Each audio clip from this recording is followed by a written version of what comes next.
الذين أنعمت عليهم غير المغضوب عليهم ولا الضالين.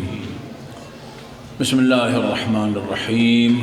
قل هو الله أحد الله الصمد لم يلد ولم يولد ولم يكن له كفوا أحد.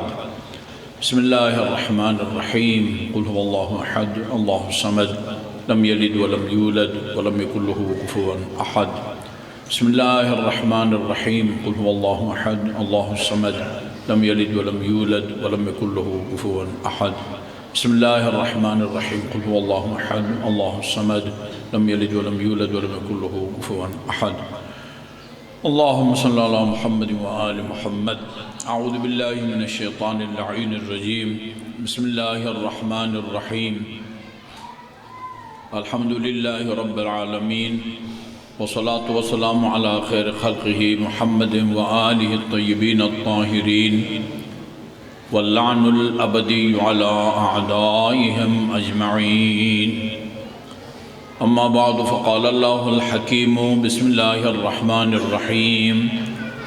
يرفع الله الذين آمنوا والذين أوتوا العلم درجات. درود بھیجیے محمد و آل محمد پر. اللهم صل على محمد و آل محمد.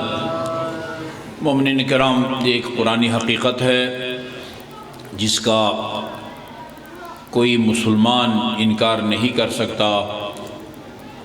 اللہ تعالیٰ نے اپنی کتاب قرآن مجید میں بھی اس کو بیان فرمایا ہے.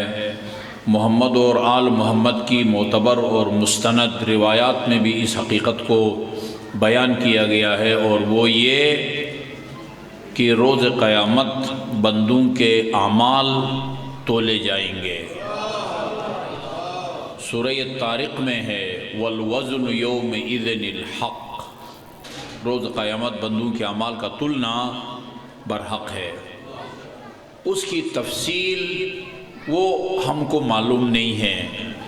وہ ترازو کتنا بڑا ہوگا کہ جس میں ہماری ساری زندگی کے اعمال کو تولا جائے گا. ابھی جو میں آپ کی خدمت میں معروضات پیش کر رہا ہوں آواز کی صورت میں، یہ بھی تلے گی. آپ جو بیچ میں وہ حوصلہ افزائی کرتے ہیں وہ بھی ایک عمل ہے، وہ بھی تلے گا. یہ الفاظ یہ ہوا کا حصہ بن چکے. ابھی کچھ نہیں بچا، بظاہر کچھ نہیں بچا. وہ روز قیامت کیا ہوگا جو تلے گا اس کو خدا جانتا ہے. لیکن بندوں کو سمجھانے کے لیے یہ بتایا گیا ہے کہ ترازو کے ایک پلڑے میں نیکیاں رکھی جائیں گی، دوسرے پلڑے میں برائیاں رکھی جائیں گی. وَأَمَّا مَنْ حَسُنَتْ مَوَازِينُهُ فَهُوَ فِي عِيشَةٍ رَاضِيَةٍ. جس کے نیکیوں کا پلڑا بھاری ہوگا وہ اس کو ایک ایسی زندگی نصیب ہوگی کہ جس سے وہ راضی ہوگا. وَأَمَّا مَنْ خَفَّتْ مَوَازِينُهُ فَأُمُّهُ هَاوِيَةٌ.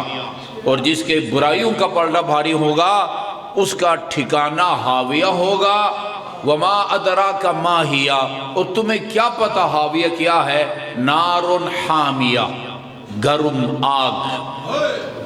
جی یہ تو سب کو پتہ ہے کہ اعمال تلیں گے. کس طرح تلیں گے اس کا علم خدا کے پاس ہے. جو بات زبان سے کی جائے گی وہ بھی ایک عمل ہے. ابھی میرے پاس ٹائم نہیں ہے، میں کتاب لے کے آیا تھا امام موسیٰ کاظم علیہ السلام کا طولانی فرمان آپ کو سنانے کے. اللہم صلی اللہ محمد و آل محمد. اس میں آپ نے فرمایا ہے کہ ایمان کو اللہ تعالیٰ نے اولاد آدم کے اعضائے بدن کے اوپر تقسیم کیا ہوا ہے.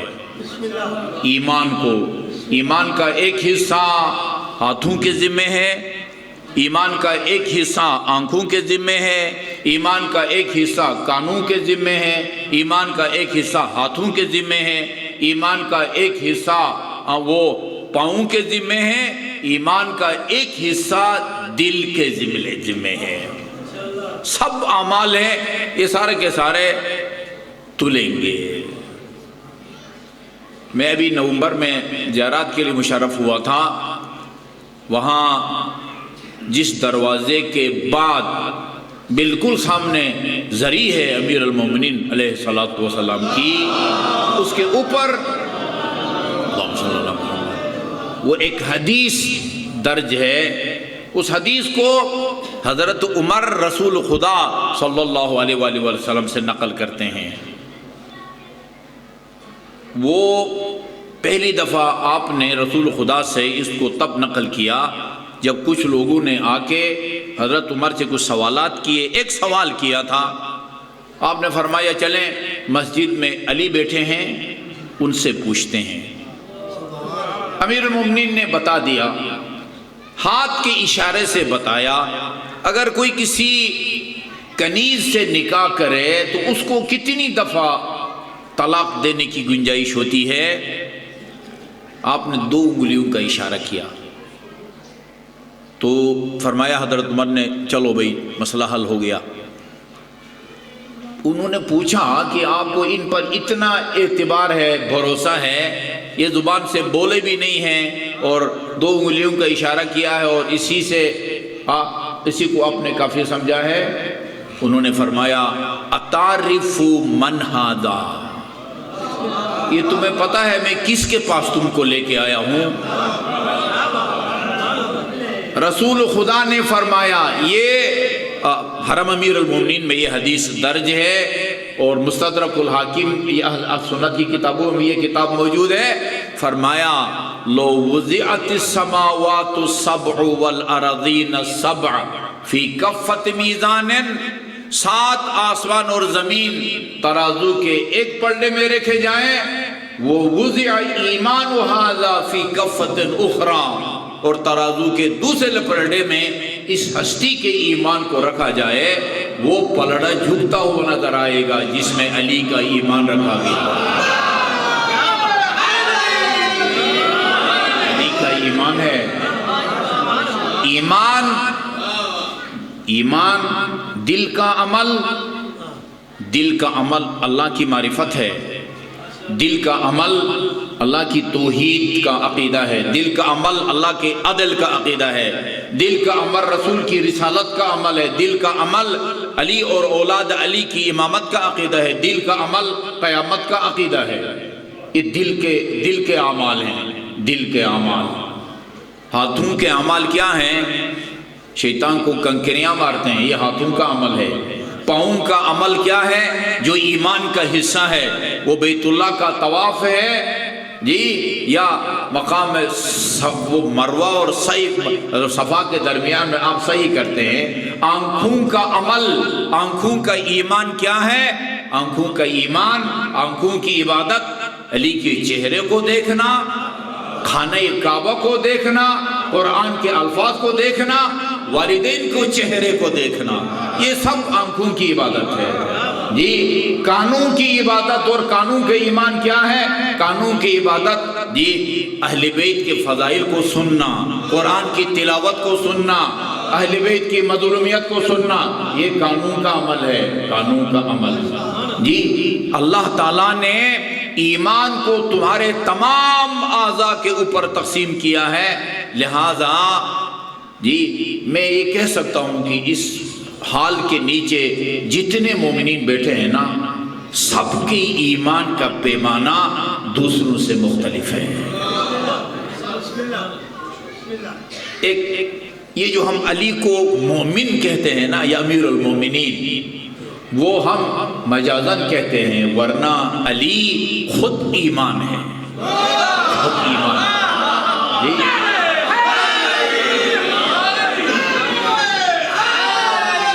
اور یہ ہم میں سے کسی نے جذبات میں آ کے یہ نہیں کہا جی۔ خندق کے موقع پر روانہ کرتے ہوئے فرمایا تھا برز الایمان کلہ الی الکفر کلہ جی۔ آج سراپا ایمان سراپا کفر کے مقابلے میں جا رہا ہے جی۔ میں نے آپ کو ایک روایت سنانی ہے، اس لیے یہ تمہید باندھی ہے، والوزن یومئذ الحق، اعمال تولیں گے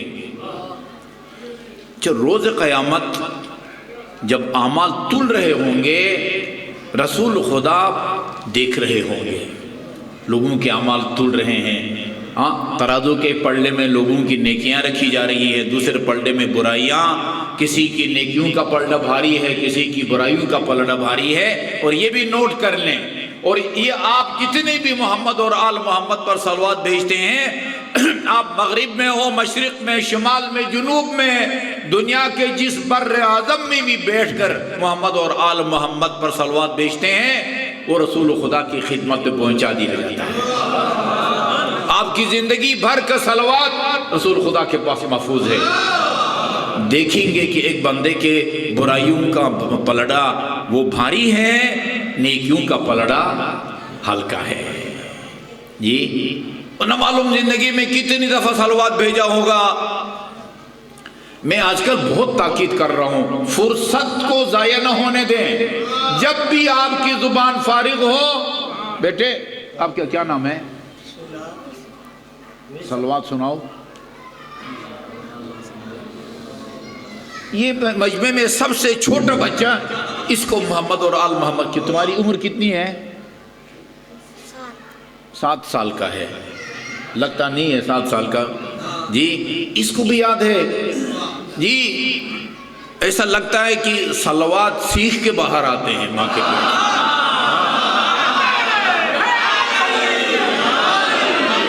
ضائع نہ ہونے دے،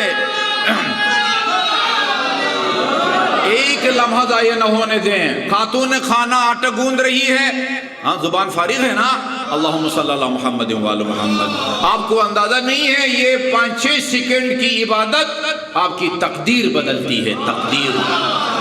کتنا ثواب ملتا ہے اس سے۔ معراج کی روایت کہتی ہے جو فرشتے دنیا بھر میں برسنے والی بارش کے قطروں کو گنتے ہیں، وہ محمد اور آل محمد پر صلوات کی فضیلت اور ثواب نہیں لکھ سکتے۔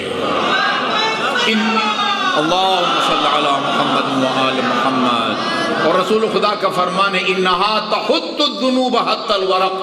یہ تم جب آرام آرام سے بھی بولو نا اللہم صلی علی محمد وآل محمد، اس سے تمہارے گناہ اس طرح جھڑتے ہیں، گرتے ہیں، جس طرح موسم خزاں کی سردی سے درخت کے پتے گرتے ہیں۔ یہ فرصت کو خاتون خانے چپاتی بنا رہی ہے، سبزی کاٹ رہی ہے، گوشت کاٹ رہی ہے۔ آپ دکاندار ہیں، مارکیٹ جا رہے ہیں، آپ طالب علم ہیں، یونیورسٹی کالج جا رہے ہیں، زبان جب تک فارغ ہے جی، زبان پر اس عبادت کو جاری رہنا چاہیے۔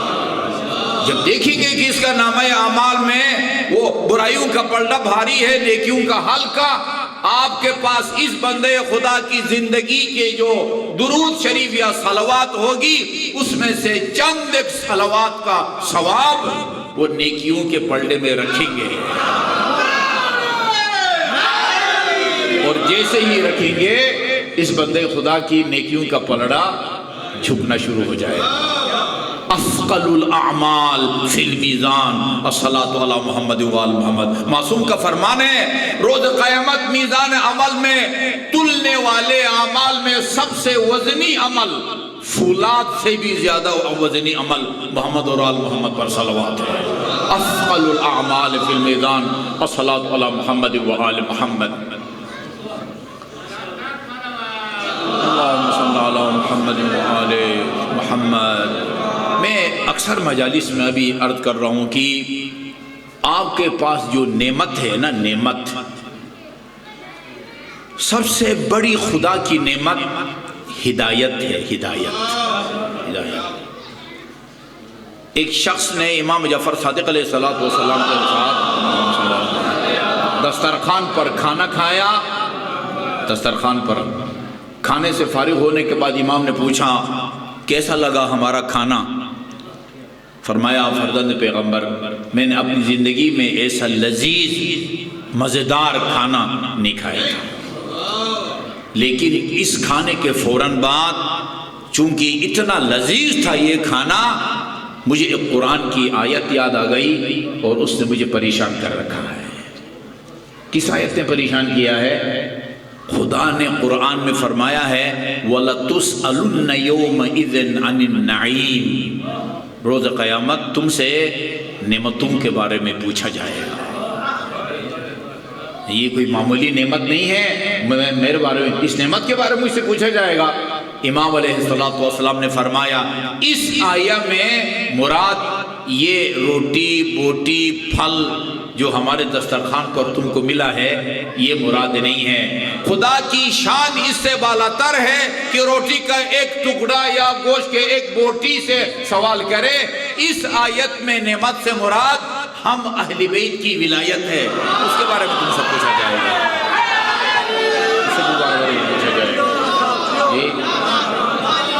جتنا فخر اور شکر کرے نا، خدا کی قسم جذبات میں آ کے نہیں، حقیقت ہے، جتنا فخر اور شکر کرے جی علی اور اولاد علی کی ولایت کی نعمت پر کم ہے،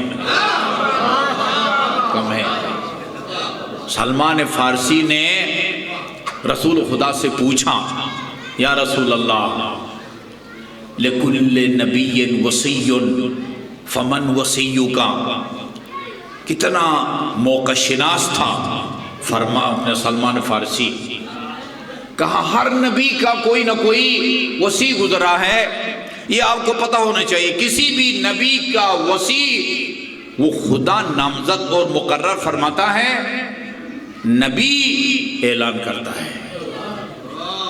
غدیر خم کے موقع پر علی کو بطور امام جانشین پیغمبر وصی پیغمبر مومنین کا مولا نامزد خدا نے کیا، اور آیہ بلغ کی روشنی میں اعلان رسول خدا نے کیا ہے. نامزد خدا کرتا ہے، اعلان رسول کرتا ہے. لکل نبی وصی فمن وصیک، ہر نبی کا کوئی نہ کوئی وصی ہوتا ہے. یا رسول اللہ آپ کا وصی کون ہے آپ کے بعد؟ سلمان کہتے ہیں فسکتا. اس وقت رسول خدا نے مجھے جواب نہیں دیا. وجہ نہیں لکھی ہے، شاید اس لیے کہ لوگ نہیں بیٹھے تھے، لوگوں کے سامنے جواب دینا چاہتے تھے، کوئی اور مصلحت ہوگی. فلما رآنی بعد، اس کے بعد جب رسول خدا نے مجھے دیکھا، میں آپ کی خدمت میں پہنچا، تو پھر رسول خدا نے سلمان سے پوچھا.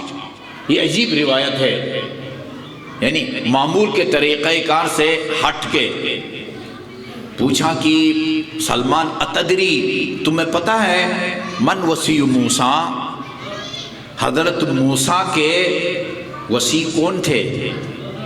حضرت موسیٰ کس کو اپنے بعد وصی مقرر کر گئے؟ کہتے میں نے عرض کیا یوشع بن نون.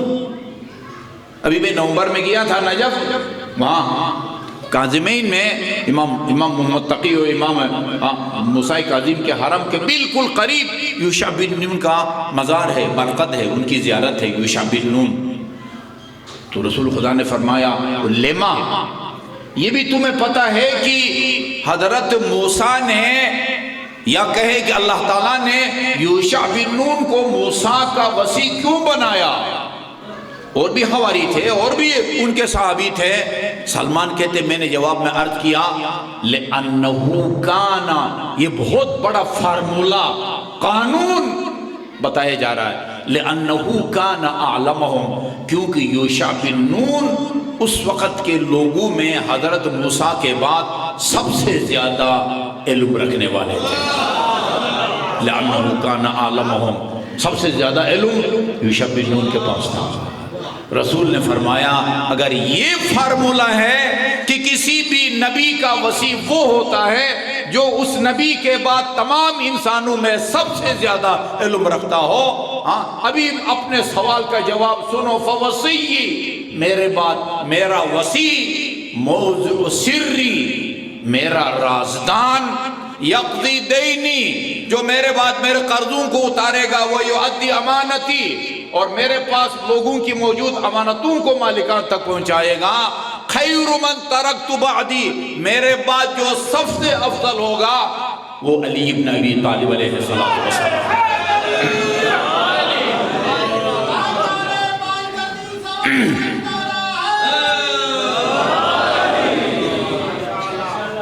یہ جو معراج ہے نا، معراج، اس کو اتنی ایک تو خدا نے 15 سپارہ کے آغاز میں سورہ بنی اسرائیل، جس کا دوسرا نام اسراء ہے، خود خدا نے معراج کے واقعے کو بیان کیا ہے.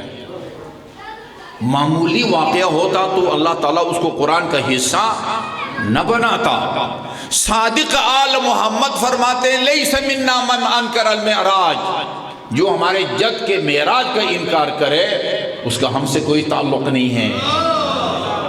کیا خیال ہے معراج کو اتنی اہمیت کیوں ملی ہے؟ سیر برائے سیر رسول خدا کے سیر سپاٹا کو اتنی اہمیت ملی ہے۔ میں کہا کرتا ہوں یہ خدا نے اور خود امام جعفر صادق فرمان کے مطابق رسول کے معراج کے اس سفر کو اس لیے اہمیت ملی ہے کہ آپ کے مشاہدات کی وجہ سے معراج کو اتنی اہمیت ملی ہے۔ جو کچھ حضور نے وہاں دیکھا، جو کام ہوتے ہوئے دیکھا، جو تحریریں وہاں آپ نے وہ پڑھی تاکہ ان کو پڑھ کے واپس آئیں اور اہل زمین کو اپنے مشاہدات سے، اپنی وہاں کی تحریروں سے لوگوں کو آگاہ کریں۔ یہ دونوں روایتیں الحمدللہ ہمارے اہل سنت برادران کی کتابوں میں بھی، ابھی سلمان والی روایت بھی اور ابھی جو آپ کے سامنے بیان کرنے لگا ہوں یہ بھی اہل سنت برادران کی کتابوں میں موجود ہیں۔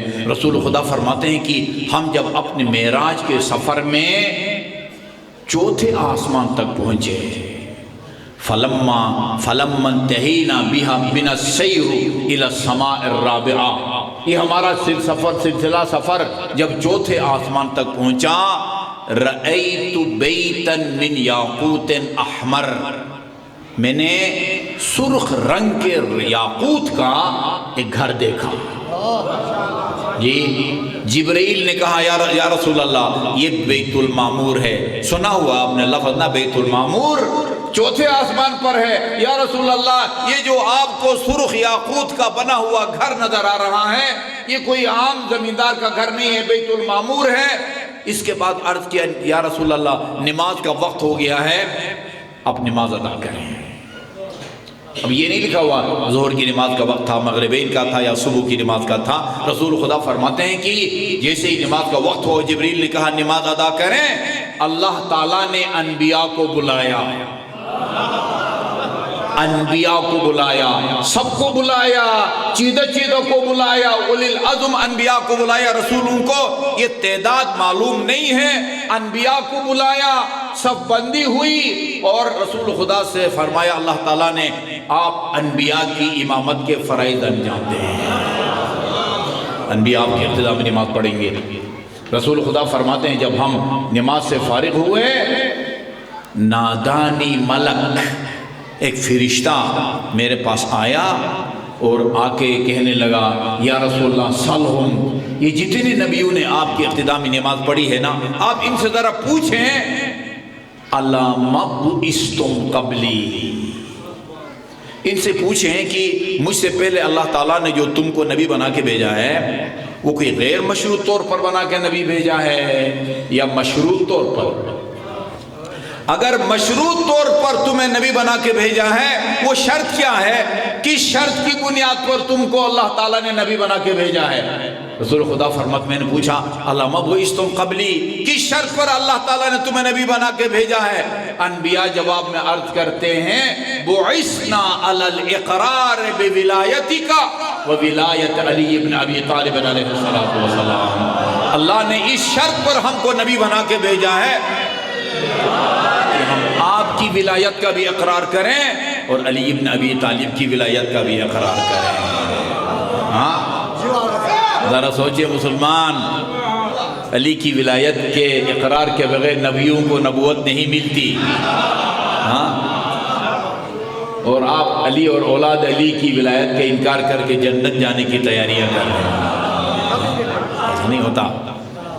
معیار فضیلت کا معیار علم ہے۔ یرفع اللہ الذین آمنوا والذین اوتوا العلم درجات، آپ سے کوئی پوچھے خدا کے نزدیک سب سے افضل کون ہے؟ خدا فرماتا ہے جس کا علم سب سے زیادہ ہے وہ میرے نزدیک سب سے افضل ہے۔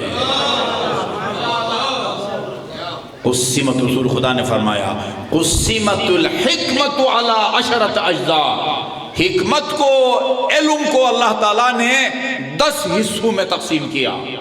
کل کائنات میں جتنا علم ہے اللہ کی طرف سے آیا ہوا اس کو 10 حصوں میں تقسیم کیا گیا، 10 حصوں میں تقسیم کر کے علم کے 9 حصے علی کو دیے گئے، 1 حصہ باقی لوگوں کو دیا گیا۔ جی اچھا جی، وہ جو 1 حصہ ہے اس میں علی کا کوئی حصہ کوٹا ہے یا نہیں ہے؟ فرماتے ہیں 10 حصے کر کے وہ 9 حصے کو بھی علی کو دیے گئے ہیں، اور اس 1 حصے میں بھی سب سے زیادہ علم علی کے حصے میں آتا ہے، علی کے حصے میں آتا ہے۔ ہو سکتا ہے آپ کے ذہن میں یہ سوال پیدا ہو، یہ سارا علم تو علی لے گیا، حسن کا علم کہاں گیا؟ حسین کا علم کہاں گیا؟ زین العابدین کا علم کہاں گیا؟ محمد باقر کا علم کہاں گیا؟ جعفر صادق کا علم کہاں گیا؟ جی میں عرض کروں گا، یہ جو علی کے پاس علم ہے نا، 9 حصے، 9/10، پھر ان میں بھی سب سے زیادہ حصہ یہ ہے علی کے پاس علم امامت۔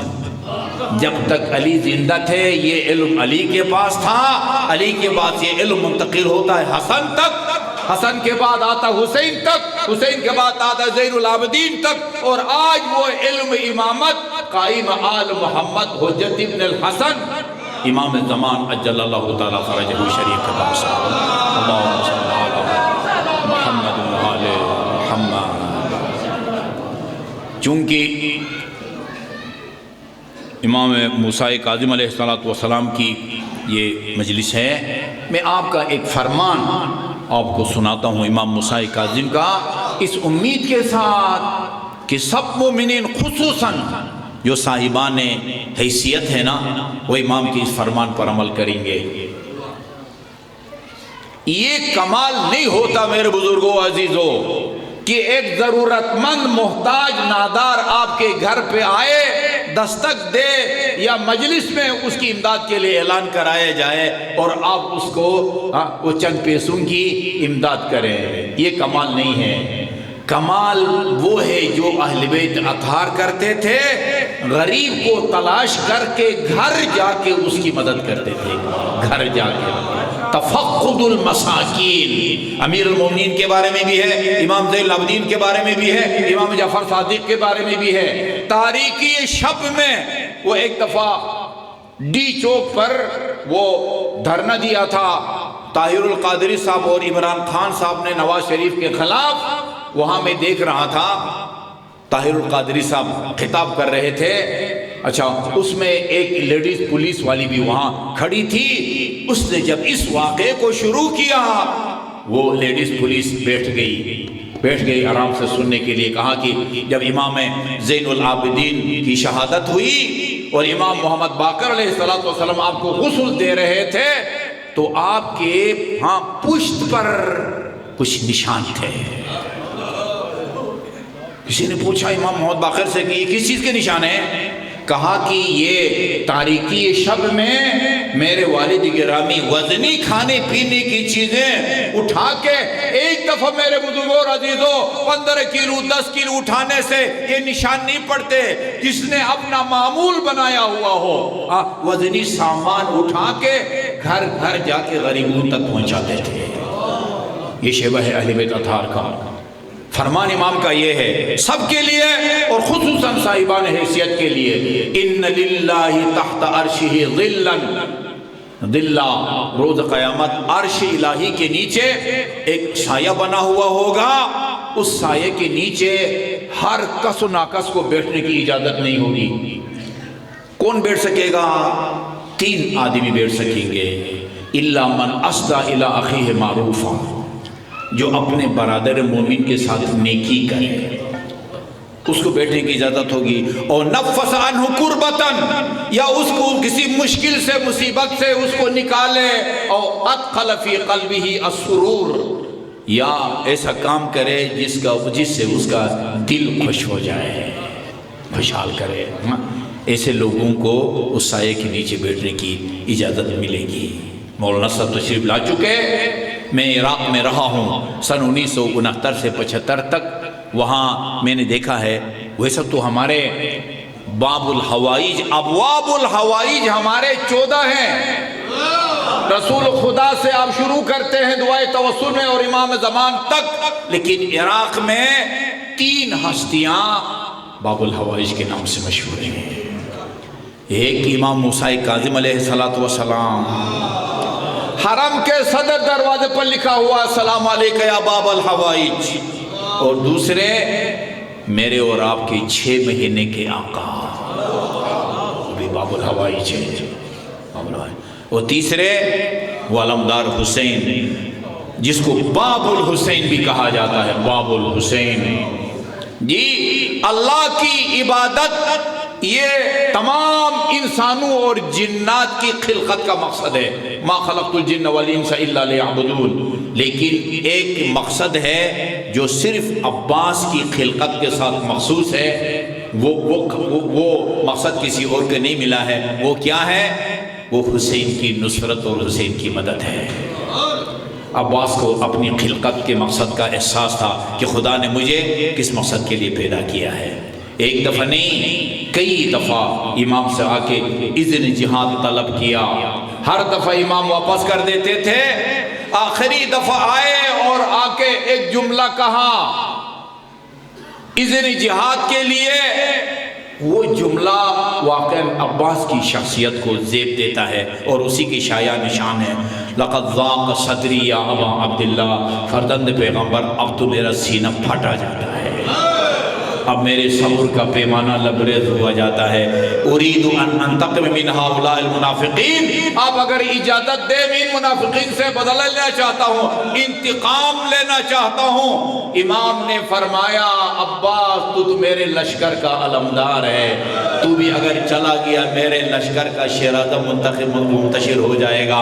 بعض کتبہ نے لکھا ہے حسین کو بھی پتا تھا، عباس کو بھی پتا تھا کہ لشکر کا صفایا ہو چکا، ایک عباس ہے صرف۔ کس طرح کہتے ہیں حسین تو بھی چلا گیا میرے لشکر کا شیرازہ منتشر ہو جائے گا؟ وہ فرماتے ہیں کہ اس کا مطلب یہ نکلتا ہے کہ حسین کی نظر میں اکیلا عباس لشکر تھا، اکیلا عباس کو حسین لشکر کی نگاہ سے دیکھتے تھے۔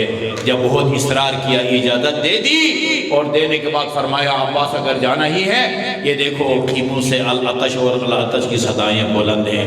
اجازت ملی عزادارو، 4000 سپاہیوں کا پہرا تھا۔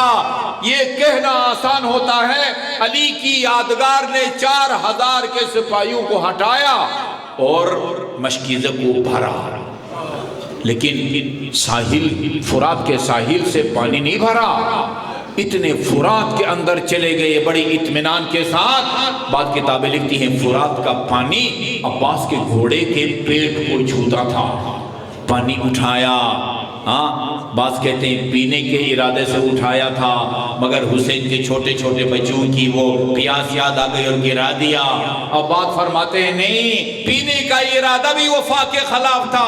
عباس پانی اٹھا کے اور عمر سعد کے لشکر کو بتانا چاہتے ہیں، بتاؤ فرات پر اب قبضہ کس کا ہے؟ علمدار حسین کا ہے یا تمہارا ہے؟ مشکیزے کو بھرا، خیمگاہ کی طرف روانہ ہوئے۔ میں تفصیل کے ساتھ مصائب نہیں پڑھ سکوں گا، شارع القمہ ہے، اس کے ساتھ ایک گلی ہے عزادارو، اس کے اوپر ایک چھوٹا سا کتبہ لکھا ہوا ہے اذا کف العباس الایمن، یہ گلی اس جگہ کو جاتی ہے جہاں عباس کا دایاں شانہ قلم ہوا۔ تھوڑا سا آگے جائیں، لکھا ہوا اذا کف العباس الایسر، یہ راستہ اس جگہ کو جاتا ہے جہاں عباس کا بایاں شانہ قلم ہوا۔ دونوں شانے قلم کروانے کے بعد عباس کی ہمت بلند ہے، تیز رفتاری کے ساتھ خیمگاہ کی طرف بڑھ رہے ہیں۔ تیر آتا ہے مشک سکینہ کو لگا، پانی بہ گیا، کاش اسی پر اکتفا کیا جاتا۔ ایک ظالم نے قریب سے سر مبارک پر گرز کا وار کیا۔